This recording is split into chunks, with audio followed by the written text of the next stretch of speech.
Hello good morning students. तो हम अपने इस सेशन में चैप्टर स्टार्ट करेंगे मैथमेटिक्स का प्रॉफिट एंड लॉस। लेकिन प्रॉफिट एंड लॉस जो चैप्टर है उसको पढ़ने से पहले हमें प्रतिशत वैल्यू, फ्रैक्शनल वैल्यू ये सब पता होना चाहिए कि किसी भी फ्रैक्शनल वैल्यू को हम परसेंटेज में कैसे कन्वर्ट करते हैं, या फिर परसेंटेज वैल्यू दिया हुआ है उसको हम फ्रैक्शनल में कैसे कन्वर्ट करेंगे। तो जैसे कि हमारे पास दिया गया, आप देख सकते हैं यहाँ पर ये आपके पास फ्रैक्शन वैल्यू है और इसका परसेंटेज वैल्यू दिया गया हुआ है। और जैसे कि हम देख सकते हैं कि 1 जो है इसका, सबसे पहले मुझे ये देख लेते हैं एक बार कि फ्रैक्शनल वैल्यू कैसे होती है। जैसे ये जो वैल्यू लिखी हुई 1/2 1/3, ये अनुपात वाली वैल्यू जिन्हें बोलते हैं, इन्हीं को हम फ्रैक्शनल वैल्यू यानी भिन्नात्मक राशियाँ बोलते हैं। ठीक है, इनका हम भिन्नात्मक राशियों हैं उनको हम प्रतिशत में कैसे कन्वर्ट करेंगे वो हम सीखेंगे सबसे पहले। देन उसके बाद हम प्रॉफिट एंड लॉस का चैप्टर स्टडी करेंगे। ठीक है, तो 1 जो दिया गया हुआ है उसका परसेंटेज वैल्यू हमारी होती है 100%। 1/2 को अगर हम देखते हैं तो इसका प्रतिशत वैल्यू होती है 50%। 1/3 इसका होता है 3.3%, या इसको 33 से 1/3%। 1/4 इसका प्रतिशत वैल्यू होती है 25%। 1/5 का होता है 20%। 1/6 का होता है 16.66%, या 16 सही 2/3%। उसके बाद 1/7 है, इसका होता है 14.28%, या फिर 14 सही 2/7%। इसी तरीके से हमारे पास 1/8 दिया गया है, इसका प्रतिशत वैल्यू 12.5%, जिसको हम लिख सकते हैं 12 से 1/2%। उसके बाद हमारे पास 1/9 है, जिसका मान हमारे पास है 11.11%, या फिर हम इसको लिख सकते हैं 11 से 1/9%। ये सभी वैल्यू मेरे पास जो दी गई हैं प्रतिशत में, ये हमको याद रखनी है। ठीक, क्योंकि याद रखने में जब हमारे पास क्वेश्चन दिया गया होता है तो उससे हम किसी चीज़ को फाइंड आउट करते हैं तो टाइम लगता है, तो इनको हम याद रख लेंगे तो ज़्यादा बेटर रहेगा। लेकिन कैसे कन्वर्ट करते हैं वो भी हम एक बार देख लेते हैं, लेकिन एग्ज़ाम के टाइम को याद ही रहना चाहिए। वैसे इसमें है कुछ नहीं है, चलिए हम देखते हैं कि इसको कैसे कन्वर्ट करते हैं। जैसे हमारे पास दिया गया है 1/2 दिया गया हुआ है, और इसको हम 1/2 जो दिया है गया है इसको हम प्रतिशत में कैसे कन्वर्ट, किसी को परसेंट में कन्वर्ट करने के लिए, बदलने के लिए हम उस वैल्यू में 100 से मल्टीप्लाई कर देते हैं, यानी गुणा कर देते हैं। तो इसको हम 100 से गुणा करेंगे तो ये 2×5 = 10 यानी 50% हो जाएगा। तो 1/2 जो है उसका प्रतिशत वैल्यू हमारे कितना हो गया, 50%। इसी तरीके से हमारे पास 1/3 दिया था, इसका प्रतिशत वैल्यू, तो इसमें भी 100 से मल्टीप्लाई करेंगे तो ये हमारा आता है 33 सही 1/3%। ये कैसे हुआ तो हम देखिएगा, हम क्या करते हैं, इस 100 में 3 से हम डिवाइड करते हैं, तो 3 × 9 1 0, उसके बाद 3 × 9, उसके बाद 1, ये रिमाइंडर हमारे पास शेषफल बचा है। तो हम इस वैल्यू कैसे लिखते हैं, 33 सही, शेषफल हमारा अंश में जाता है और बटे में कितना, जिससे हम भाग देते हैं वो इतना प्रतिशत, ये हमारा आ गया 1/3 की प्रतिशत वैल्यू। ठीक है, इसी तरीके से अब हम देखते हैं 1/4। 1/4 का जो होता है वो 25% होता है, इसको भी हम 100 से मल्टीप्लाई करेंगे तो इसका आता है 25%। ये कैसे हुआ, भाग देंगे इसी तरीके से 1/5 होता है, तो इसका भी 100 से मल्टीप्लाई तो आएगा 20%, 20×5 = 100। इसका फिर 1/6%, 1/6 का 100% से 100% गुणा करेंगे, डिवाइड करेंगे तो 16 सही 2/3%। ये हमारा 1/6 की वैल्यू आ गई। इसे ये कैसे आया, इसको भी हम सेम उसी तरीके से करेंगे। देखिएगा, जैसे हमारे पास 100 है और 100 में हम 6 से भाग करेंगे। हाँ, 6 कम 6, यहाँ पे 4 बचा, 0 नोट किया, 6 छरंग 36 हुआ, उसके बाद में 4 बच गया, है ना। अब इसको हम ऐसे लिख सकते हैं, हमारे पास 16 सही ये आया, रिमाइंडर कितना बचा 4 बटा कितना 6। अब देखो ये वैल्यू है डिवाइड काट सकती है, 2 दूना 4, 2 3 6, यानी 16 सही 2/3%।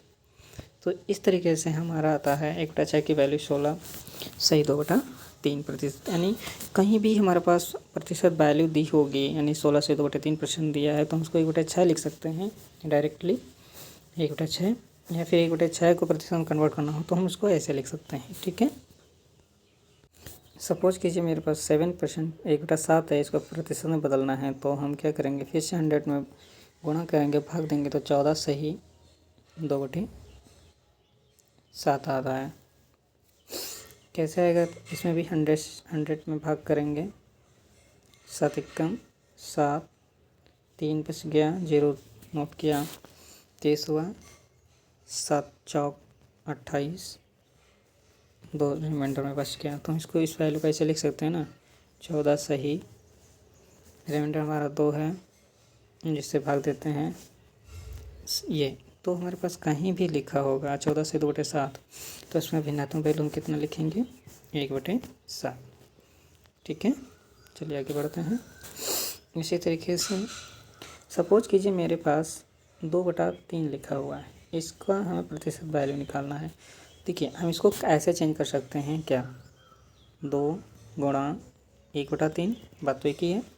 तो हम एक चीज़ जानते हैं क्या, कि जो 1/3 होता है उसका प्रतिशत वैल्यू 33 सही 1/3 होता है ना, लेकिन ये डबल हो रहा है तो बस मल्टीप्लाई करते हैं ना हमको, 2 3 6, 2 3 6, 2 एकम 2/3, इस तरीके से हमें ऐसे चेंज कर देना है, ठीक है।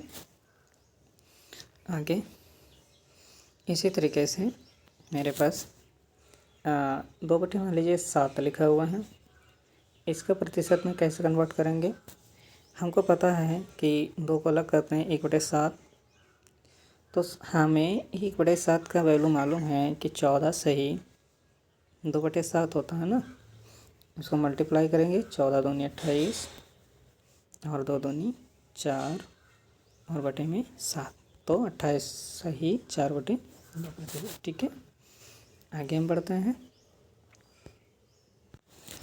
ठीक इसी तरीके से हम किसी भी वैल्यू को कन्वर्ट कर सकते हैं भिन्नात्मक वैल्यू को प्रतिशत वैल्यू में, और प्रतिशत वैल्यू को भिन्नात्मक वैल्यू में हम चेंज कर लेंगे। तो आगे हम देखते हैं, जैसे मेरे पास 1/8 है, 1/8 का भिन्नात्मक वैल्यू हमें नहीं मालूम है ना, तो सॉरी प्रतिशत वैल्यू तो 12.5% होता है, 12 से 1/2%, तो सेम इसको भी डिवाइड कर देंगे, है ना। सपोज कीजिए मेरे पास 3/8 का वैल्यू पूछा गया है, तो कैसे आएगा, तो हमें पता है कि हम 3 को ऐसे 1/8, है ना, तो 3 इंटू 1/8 के वैल्यू 12 सही कितना 1/2, तो हम इसको ऐसे लिख सकते हैं क्या, 12 3 36, 3 एकम 3 और बटा 2। एक चीज़ याद रखेंगे हम कि अंश में हमेशा हर से कम रहना चाहिए, तो इसको हम अभी डिवाइड करेंगे, तो जब हम 3 में डिवाइड करेंगे 2 से, तो 2 एकम 2, हमारे पास शेष कितना बचा 1, यानी जो कैरी 1 बचा हुआ है वो यहाँ ऐड होगा, ठीक है। तो 36 और 1 37, 1 टाइम्स गया ना डिवाइडेशन, 2 एकम 2, और जो कैरी बचा हुआ है ना वो अंश में जाएगा 1/2, यानी ये 37 सही 1/2%, यानी 3/8 का जो प्रतिशत वैल्यू है वो 37 सही 1/2% आएगा। तो सेम इस तरीके से कोई भी वैल्यू आएंगी तो हम इसको आसानी से चेंज कर लेंगे। जैसे कि एक आती है मेरे पास 1/9, इसका प्रतिशत वैल्यू 11 सही 1/9%, सेम वैसे ही फिर आता है 10%, इसको भी हम कैसे चेंज करेंगे, 100 सॉरी प्रतिशत नहीं 100 1/10, 10 को हम प्रतिशत में चेंज करेंगे तो इसका भी आएगा हमारा 10%। फिर उसके बाद में 1/11 है, तो इसका प्रतिशत वैल्यू कितना होगा? 9 सही 1/11%। सपोज कीजिए मेरे पास 5/11 लिखा हुआ है, इसका प्रतिशत वैल्यू हमें पता नहीं है, तो सेम वही फंडा मेरा 5 × 1/11, तो हमें 11 की वैल्यू पता है कितना होता है 1/11 का? 9 सही 1/11। तो इसको कैसे लिखेंगे? 9 × 5 = 45, 5 × 1 = 5 और बटे 11%। तो हम इस तरीके से किसी भी गिवन वैल्यू को कन्वर्ट कर सकते हैं। तो हम ये पूरा टोटल नहीं बताएंगे, आप इसको सॉल्व कीजिएगा। तो हम इन वैल्यू को कन्वर्ट कर जिसको नहीं पता उसको कन्वर्ट कर लेंगे, बट कुछ वैल्यू हमें डायरेक्टली याद रखनी है। जैसा कि मैंने आपको चार्ट दिखाया था, एक बार दिखा देते हैं जो हमें याद रखना है, ताकि हमें हमारा टाइम सेविंग हो जाए, है ना। आप देख सकते हैं ये चार्ट, इसमें कुछ वैल्यू दी गई हैं जो मैक्सिमम टाइम पर यही वैल्यू इस तरीके से ही दी जाती हैं एग्ज़ाम में। तो कोशिश करें कि इसको याद रखें, क्योंकि वहाँ पे हमें टाइम बचाना होता है कि 1 सेकंड हमारे लिए इम्पोर्टेंट होता है। ठीक है, तो चलिए हम स्टार्ट करते हैं प्रॉफिट एंड लॉस का चैप्टर। सबसे पहले हम बात करते हैं profit and loss. Profit and loss होता क्या है? जैसे मान लीजिए हम किसी को प्रॉफिट एंड लॉस की बात करते हैं। प्रॉफिट क्या होता है? प्रॉफिट। देन लॉस क्या होता है? ये चीज़ें जनरली सभी को पता है, प्रॉफिट एंड लॉस। फिर भी हम एक बार बता देते हैं। जैसे मान लीजिए हम कोई वस्तु लेके आए, मान लीजिए मैं 50 का लेके आया। जितने में लेके आते हैं, किसी वस्तु को ख़रीद कर ले आके आते हैं, उसको हम बोलते हैं कॉस्ट प्राइस। CP शॉर्ट में लिखेंगे, CP कॉस्ट प्राइस। मान लीजिए मैंने ये 50 में कोई वस्तु ली और उसको मैंने 60 में बेच दिया, ठीक है, तो जिसको हम बोलते हैं सेलिंग प्राइस। ठीक है, इसको हिंदी में बोलते हैं लागत मूल्य। लागत मूल्य इसको बोलते हैं विक्रय मूल्य। विक्रय मूल्य, SP यानी सेलिंग प्राइस। तो 50 की वस्तु को मैंने 60 में बेचा है, तो मुझे कितना का प्रॉफिट हुआ? 10 का हुआ ना, 10 रुपये का हुआ। तो ये मेरा प्रॉफिट हो गया। ये इसका उल्टा अगर हम बात करते हैं, अगर मैं इसको 60 में लाता और 50 में बेच देता, तो जाहिर सी बात हमको 10 रुपये का क्या हो जाता? घटा हो जाता। तो इसको बोलते हैं लॉस। ठीक है, ये हो गया हमारा प्रॉफिट एंड लॉस। अब प्रॉफिट एंड लॉस जो होता है वो हमेशा CP पे काउंट किया जाता है। ये ध्यान रखेंगे, CP पे हमेशा प्रॉफिट एंड लॉस काउंट होता है। अगर मेरे पास दिया गया नहीं है क्वेश्चन में, तो हम उसको 100% मान करके चलते हैं कि मेरा CP 100% होगा। ठीक है, तो प्रॉफिट हम निकालेंगे, तो प्रॉफिट प्रतिशत बराबर होता है, प्रॉफिट कैसे निकालते हैं? प्रॉफिट बराबर होता है SP और माइनस CP। सपोज कीजिए ये हमारा आता है प्रॉफिट। जैसे मान लो हमारे पास हम कोई चीज़ लेके आए 50 में और मैंने उसको सेल कर दिया है 60 में, तो प्रॉफिट कैसे निकालेंगे? Profit is equal to SP यानी सेलिंग हमारा 60 में हुआ, माइनस CP मेरा कॉस्ट प्राइस था। अब आ गया मेरे पास 10 रुपया, तो ये मेरा क्या हो गया? प्रॉफिट हो गया। ठीक है, आगे बढ़ते हैं। इसी तरीके से लो, अब हमें प्रतिशत पूछेगा, कितना % प्रॉफिट हुआ? प्रतिशत लाभ, प्रॉफिट परसेंटेज। तो हम क्या करते हैं, देखते हैं कि हमें प्रॉफिट कितना हुआ। प्रॉफिट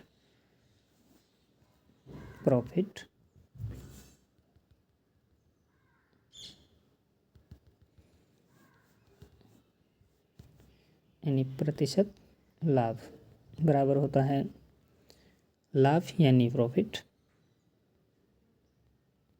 और बटा सीपी, हमेशा सीपी पे ही लॉस और प्रॉफिट काउंट किया जाता है। हमको पता है कि किसी को भी परसेंट में कन्वर्ट करना होता है तो उसको 100 से मल्टीप्लाई कर देते हैं, तो ये हो गया प्रतिशत लाभ। इसी क्वेश्चन में देखते हैं हम, जैसे मेरा प्रतिशत लाभ निकालना था तो हमारे पास प्रॉफिट कितना हुआ था 10 रुपये का, बटा सीपी मेरे पास कितना था 50 गुणे 100। इसको सॉल्व करते हैं, 0 से 0, 5 दूनी 10 यानी 2। कितना प्रतिशत का मेरे को प्रॉफिट हुआ, यानी प्रॉफिट रुपये में पूछा जाए तो 10 रुपये है, लेकिन परसेंट में पूछा जाए कितना तो 2% का। सेम इसी तरीके से हम लॉस निकालते हैं। तो प्रतिशत लॉस कैसे आता है, तो लॉस बटे सीपी और गुणा 100। ठीक है, ये फार्मूला अभी चार्ट लगा देंगे, इसको पहले देख लीजिएगा। सपोज कीजिए मेरे पास मैंने पहले वस्तु 60 में ली थी, 50 में बेच दी, तो मेरे पास लॉस कितने का हो गया था 10 का, बटा सीपी मेरे पास कितना था 60 × 100। ठीक है, 0 से 0 तो 100 यानी वही 1.6 × 100, यानी जब इसको प्रतिशत बदलेंगे 16 से ही 2/3%। कितने को लॉस हुआ 16 से ही 2/3%। ये हो गया प्रॉफिट एंड लॉस। इसी के साथ एक आता है हमारे पास MRP, इसको मार्केट प्राइस बोलते हैं, मैक्सिमम रिटेल प्राइस भी बोलते हैं। तो इस जो हमारा एक डिस्काउंट हमने पढ़ा होगा, डिस्काउंट यानी छूट या बट्टा हिंदी में बोलते हैं बट्टा, ये हमेशा MRP पे दिया जाता है। सपोज कीजिए मेरे पास एक बोतल है या कुछ भी चीज़ है, वो 70 रुपये का, उस पर MRP उस पर पड़ा हुआ है 70 और उसका सेलिंग प्राइस दिया गया है 50, तो उसने कितना डिस्काउंट दिया, तो हम देख सकते हैं कि 20 रुपया। तो हम इसको कैसे निकालते हैं, तो selling price is equal to MRP और माइनस सेलिंग प्राइस। तो इससे हमारे पास इसको डिस्काउंट चाहिए मैं, हाँ नहीं डिस्काउंट, हाँ ये डिस्काउंट कैसे आता है, MRP से हम सेलिंग घटा देते हैं तो हमारे पास डिस्काउंट आता है। अगर हमसे इसका प्रतिशत में पूछ दिया है डिस्काउंट कितना % दिया है, तो वही डिस्काउंट बटा MRP, क्योंकि हम जो डिस्काउंट देते हैं वो MRP पे देते हैं, प्रतिशत में निकालना है तो 100 से इसको मल्टीप्लाई दे देते हैं। तो ये हमारा हो गया प्रतिशत वैल्यू। इसके लिए हम एक चार्ट सूत्र के लिए दिखाते हैं, वैसे चार्ट हमें ज़रूरत नहीं पड़ेगी लेकिन फिर भी हम दिखा देते हैं इसके लिए। ये देखिएगा, जैसे हमारा CP जहाँ भी हम लिखेंगे कॉस्ट प्राइस, इसको शॉर्ट में लिखेंगे CP, सेलिंग प्राइस को SP शॉर्ट में लिखेंगे, और MRP जो लिखा गया MP लिखेंगे शॉर्ट में। प्रॉफिट कैसे निकालते हैं, SP में से CP को घटाकर लॉस निकालते हैं CP। देखिए हमारे पास प्रॉफिट उस केस में होता है कि जब सेलिंग प्राइस हमारा ज़्यादा होता है CP से, ठीक है, तो प्रॉफिट होता है। लेकिन जो लॉस किस केस में होता है, जब मेरा CP ज़्यादा होता है और सेलिंग प्राइस कम होता है तो मेरा लॉस होता है। ठीक है, आगे मेरे पास गिवन है कि डिस्काउंट वही MRP से हम सेलिंग प्राइस निकाल देते हैं, तो मेरा आता है डिस्काउंट। उसके बाद प्रॉफिट निकालना है तो वही प्रॉफिट इंटू 100/CP। उसके बाद लॉस है तो लॉस कितना हुआ इंटू 100/CP। उसके बाद में ये डायरेक्टली फार्मूला है, इनका कोई ज़रूरत विशेष नहीं पड़ेगा कि हम कैसे निकालते हैं। ठीक है, हम इसको डायरेक्टली सॉल्व करेंगे। तो हम आगे बढ़ते हैं आप सीधे क्वेश्चन की ओर। जैसा कि पहला क्वेश्चन दिया गया है कि the cost price of 36 books is equal to the selling price of 30 books, the gain percentages, यानी 36 किताबों की लागत मूल्य 30 किताबों के विक्रय मूल्य के बराबर है, तो प्रतिशत लाभ ज्ञात करें। तो ये सॉल्व कैसे होगा, सपोज कीजिए मेरे पास एक बुक है और उस एक बुक का जो प्राइस है वो 1 रुपया है। एक बुक का प्राइस 1 रुपये है। एक जो बुक है उसका प्राइस हमारे पास 1 रुपया, यानी CP 1 रुपया है। इसी तरीके से 36 अगर मेरे पास बुक्स होगी तो उसका CP 36 रुपया हो जाएगा। अब मेरे पास 30 किताबों के विक्रय मूल्य, यानी सपोज कीजिए मैंने मान लिया कि एक जो बुक है उसका जो सेलिंग प्राइस है वो भी 1 रुपये है। तो मेरे पास 30 किताबें दी हैं, तो 30 बुक्स का जो सेलिंग प्राइस ओवरऑल आ जाएगा 30 रुपया आ जाएगा, है ना। आगे हम बढ़ते हैं।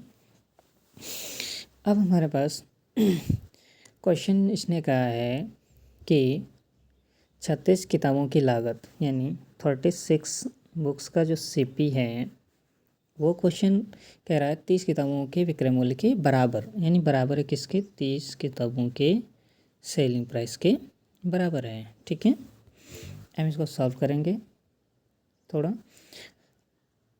ये CP है, 6 से काट दीजिएगा, 6 पंचे 30, 6 से 6 रंग 36, यानी 6 CP is equal to 5 SP।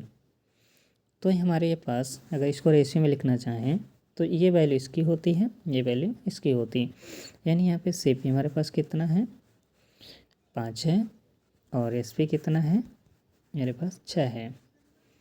ठीक है, हम यहाँ पे प्रॉफिट देखो, मैं कोई चीज़ किताब जो था मैंने ख़रीदी थी, एक को 5 में बेचा है 6 में, तो प्रॉफिट कितने का हुआ 1 रुपये का। लेकिन हमें उसने प्रतिशत में पूछा है, तो परसेंटेज में प्रॉफिट बराबर पूछा है, तो कितना प्रॉफिट हुआ ऊपर लिखेंगे बटे CP इंटू 100, है ना। तो हमारे पास प्रॉफिट 1 रुपये का किस पे, CP कितना 5 इंटू 100, तो 5 से हम डिवाइड करेंगे, 5 दूनी 10, 20%। तो इसका आंसर कितना आएगा 20%। इसी तरीके से क्वेश्चन नंबर 2 दिया गया है। क्वेश्चन नंबर 2 में क्या है देखते हैं। The cost price of 15 articles is same is the selling price of 10 articles, the profit percentage. 15 वस्तुओं का लागत मूल्य 10 वस्तुओं के विक्रय मूल्य के बराबर है, तो प्रतिशत लाभ ज्ञात करें। हम इसको डायरेक्टली सॉल्व करेंगे। 15 वस्तुओं का लागत मूल्य, यानी लागत मूल्य कहें तो कॉस्ट प्राइस, यानी 15 CP इज इक्वल टू है 10 आर्टिकल के सेलिंग प्राइस के बराबर SP। ठीक है, 5 से हम इसको डिवाइड करते हैं, 5 3 15, 5 दूनी 10, तो 3 CP is equal to 2 SP। हम देखते हैं यहाँ पे CP कितना है, यानी CP जो मेरे पास दिया है वो 2 आ गया, SP कितना हमारे पास 3। वैसे हम इसको रेशियो में लिखेंगे, सही लिखने का तरीका यही है। कैसे, यानी CP और फिर SP का रेशियो, CP और SP का जो रेशियो है, CP की वैल्यू 2 है रेशियो में, SP की वैल्यू 3 है, तो प्रॉफिट कितने का, 2 की चीज़ को 3 बेचा 1 का। लेकिन प्रतिशत लाभ पूछा है, तो वही परसेंटेज कितना प्रॉफिट हुआ 1 का, बटे CP मेरे पास कितना है 2 इंटू 100, इसको हम क्रॉस करेंगे तो 5 10, 50%। प्रॉफिट कितने आया मेरे पास 50%। चलिए नेक्स्ट क्वेश्चन देखते हैं। नेक्स्ट क्वेश्चन नंबर 3 सेम है। The selling price of 5 articles is the same as the cost price of 3 articles, the gains और लॉस परसेंटेजेस। 5 वस्तुओं का विक्रय मूल्य 3 वस्तुओं के क्रय मूल्य के बराबर है, तो प्रतिशत लाभ या हानि बताइए। यहाँ पे देखिए क्या दिया हुआ है, जो दिया है उसको पहले देखते हैं कि 5 जो आर्टिकल्स हैं उनका विक्रय मूल्य दिया है इस बार, सेलिंग प्राइस, यानी SP जो है वो 3 वस्तुओं के विक्रय मूल्य के बराबर है, यानी 3 CP। ठीक है, तो क्रॉस तो होगा नहीं, तो इसका हम रेशियो ले लेते हैं, इसकी वैल्यू इधर होती है, इसकी वैल्यू इधर होती है, यानी CP और SP का रेशियो। CP कितना हमारा 5 और SP कितना 3।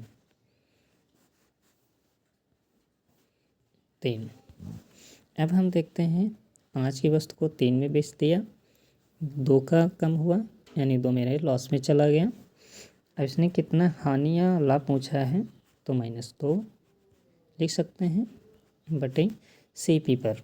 कितना है CP 5 इंटू 100, 5 से डिवाइड करेंगे, 5 दूनी 10, 20 इज इक्वल टू 20 दूनी 40, तो हमें लॉस कितने का हो गया, 40% का।